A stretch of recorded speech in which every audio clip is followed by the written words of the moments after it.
So I have a question now. Do you believe that we're kind of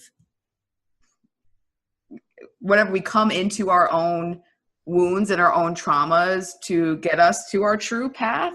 Hell yeah. Yeah, and that's like why they're placed there. Yeah, Well, I think that's the main reason why we would opt into them in the first place. And yeah. universally speaking, we are all projections of source consciousness, and source is trying to expand. So it's taking any of its stuck points and expanding it.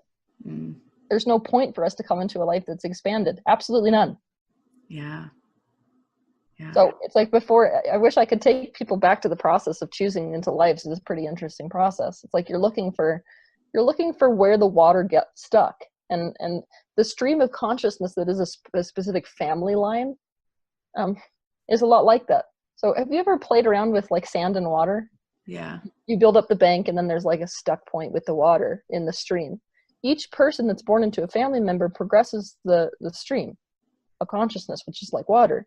So we see a stuck point or a place where expansion could occur, and we pick which one we want to go into, and then we come down as um, the next part of the game in that family consciousness.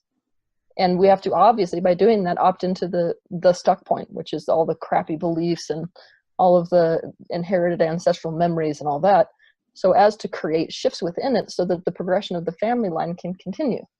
So it's almost like by coming into a family and coming into those specific wounds and everything, we're pushing the sand out of the way so that it can keep flowing. Mm.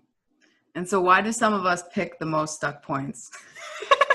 Not to be the ones that go into all this shit. Why do you believe that?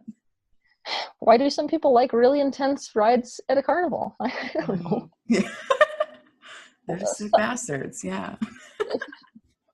This is the problem is that from a limited perspective, we can talk about individuality. From a higher perspective, source is choosing all paths. Mm. So um, that question implies identification only with a singular identity, because the person who chose the easier life is also you. Right. Truth. Truth. Beautiful.